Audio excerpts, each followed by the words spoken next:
اعوذ باللہ من الشیطان الرجیم بسم اللہ الرحمن الرحیم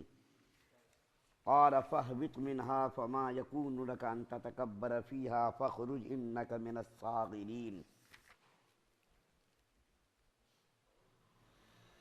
حق تعالی شانہ نے فرمایا کہ تو آسمان سے اتر، تجھ کو کوئی حق حاصل نہیں کہ تو تکبر کرے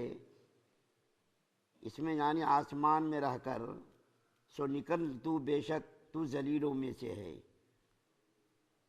تو ذلیلوں میں شمار ہونے لگا۔ سورہ اعراف کی آیت نمبر 13 آپ کے سامنے پڑھی گئی ہے۔ کل آپ کے سامنے یہ عرض کیا گیا تھا کہ اللہ تعالیٰ نے فرشتوں کو حکم دیا کہ آدم علیہ السلام کو سجدہ کرو، تو تمام فرشتوں نے آدم علیہ السلام کو سجدہ کیا، مگر شیطان نے، ابلیس نے سجدہ کرنے سے انکار کر دیا۔ تو اللہ تعالیٰ نے جب ان سے پوچھا کہ تم نے سجدہ کیوں نہیں کیا، تو انہوں نے یہ دلیل میں پیش کیا کہ میں آگ سے بنا ہوں، میں افضل ہوں، اور آدم علیہ السلام مٹی سے بنے اس لیے وہ غیر افضل، اس لیے میں افضل ہو کر کے غیر افضل کو سجدہ نہیں کر سکتا۔ تو اللہ تعالیٰ نے ابلیس کو، شیطان کو ملعون اور مردود قرار دیا، اور نہایت ہی غصے کے ساتھ فرمایا کہ تو کمبخت چل یہاں سے، زمین پر چلا جا، اب تجھ کو آسمان پر رہنے کا کوئی حق نہیں، کیونکہ آسمان پر رہنے کا تم کو اس لیے حق نہیں ہے کہ آسمان پر نیک لوگ رہتے، یعنی فرشتے رہتے، اور تو نے جب تکبر کر دیا، بڑائی کا اظہار کر دیا،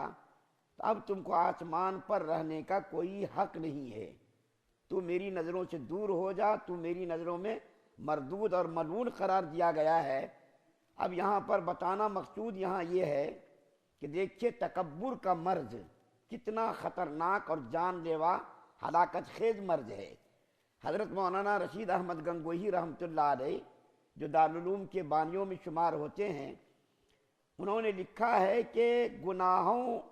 کو اکثر لوگوں نے 10 حصوں میں محصور کر دیا ہے۔ اخلاق سیئہ بہت سے ہیں، لیکن اکثر نے ان کو 10 حصوں میں محصور کر دیا ہے، لیکن ان 10 میں سے سب کی جڑ اور سب کی بنیاد کیا ہے؟ تکبر ہے۔ اگر تکبر کی بیماری ختم ہو جائے تو یہ ساری برائیاں جو 10 میں تقسیم کیا ہے، تکبر کی بیماری ختم ہو جائے، ساری برائیاں اس کے جو اندر پائی جاتی ہیں، خرابیاں پائی جاتی ہیں، ساری خرابیاں دور ہو جائیں گی۔ اور واقعے کے طور پر ایک واقعہ، مثال کے طور پر ایک واقعہ ذکر کیا ہے۔ وہ واقعہ یہ ذکر کیا ہے کہ مولانا حضرت جنید بغدادی رحمۃ اللہ علیہ کی خدمت میں ایک مرید 20 سال تک رہا، 20 سالوں تک۔ 20 سالوں کے بعد وہ کہنے لگا کہ حضرت میں آپ کی خدمت میں 20 سالوں سے ہوں، لیکن مجھ کو کچھ آپ سے فائدہ نہیں پہنچ رہا۔ تو جنید بغدادی رحمۃ اللہ علیہ، جو بہت بڑے اپنے زمانے کے اولیاء اللہ میں شمار ہوتے ہیں، سید الطائفہ ان کو کہا جاتا ہے، تو انہوں نے کہا کہ اچھا ایسا کر، تو ایک ٹوکرا رکھ لے، اس کے اندر اخروٹ بھر کے رکھ، اور میری خانقاہ کے دروازے پر جا کر کے وہ تو اخروٹ کا ٹوکرا لے کر بیٹھ جا، اور یہ اعلان کر صبح سے لے کر شام تک، جو میرے سر پر ایک جوتا مارے گا اس کو میں 1 اخروٹ دوں گا، جو 2 جوتے مارے گا اس کو 2 اخروٹ دوں گا، جو 3 جوتے مارے گا اس کو 3 اخروٹ دوں گا۔ اسی طریقے سے صبح سے لے کر شام تک تم یہ کام کرو، اور جب اخروٹ ختم ہو جائے تو پھر میرے پاس آنا۔ تو وہ کہنے لگا ارے ایسا کیسا ہو سکتا ہے؟ لا الہ الا اللہ محمد الرسول اللہ کہنے لگا، ایسا کیسا ہو سکتا ہے؟ تو حضرت جنید بغدادی رحمۃ اللہ علیہ نے فرمایا جو کلمہ تو نے اس وقت پڑھا ہے، وہ کلمہ اگر کوئی 70 سالہ کافر صدق دل سے پڑھ لے تو وہ مسلمان ہو جائے، وہ جنت کا حقدار بن جائے، لیکن اس وقت تو نے جو کلمہ پڑھا تو کافر طریقت ہو گیا، اور تیرے اندر تکبر پایا جاتا ہے، تجھ کو میرے پاس کوئی فائدہ نہیں پہنچے گا، تو یہاں سے نکل جا۔ نہایت شدت غضب کے ساتھ، غصے کے ساتھ فرمایا تو یہاں سے نکل جا۔ نبی کریم صلی اللہ علیہ وسلم نے ارشاد فرمایا جس کے دل میں رائی کے دانے کے برابر بھی تکبر ہوگا وہ جنت کے اندر بالکل نہیں جا سکتا۔ تکبر کی بیماری والا جس کے اندر مرض ہے وہ جنت کے اندر نہیں جا سکتا۔ ایک اور حدیث جو حضرت مولانا شبری تھانوی رحمۃ اللہ علیہ خطبات الاحکام میں ذکر کی ہے بیہقی کے حوالے سے،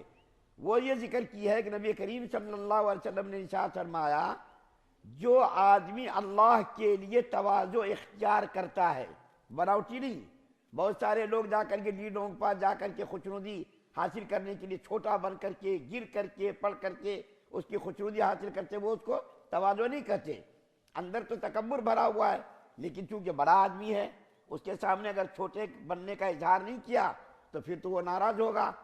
اللہ کے لیے جو آدمی تواضع اختیار کرتا ہے، نبی کریم صلی اللہ علیہ وسلم نے فرمایا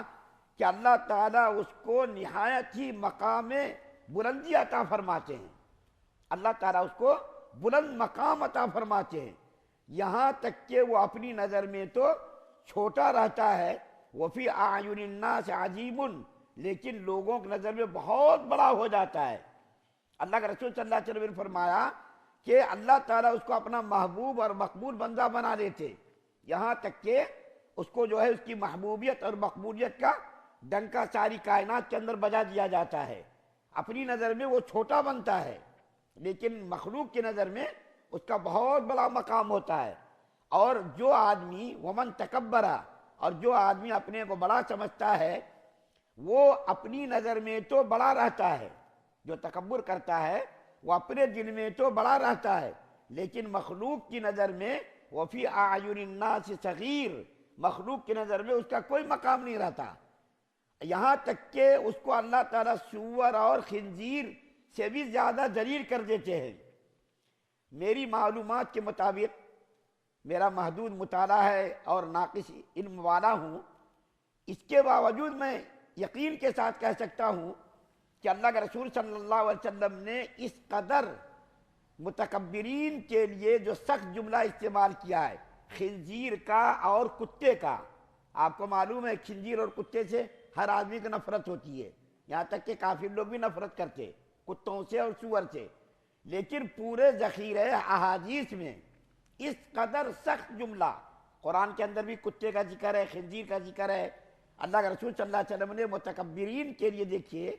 کس قدر سخت غصے کا اظہار فرمایا ہے کہ یہاں تک کہ اس کو کتے اور سور سے بھی زیادہ ذلیل بنا دیا جاتا ہے۔ اللہ کے رسول صلی اللہ علیہ وسلم کو متکبرین سے اس قدر نفرت تھی، اور اس قدر نبی کریم صلی اللہ علیہ وسلم نے متکبرین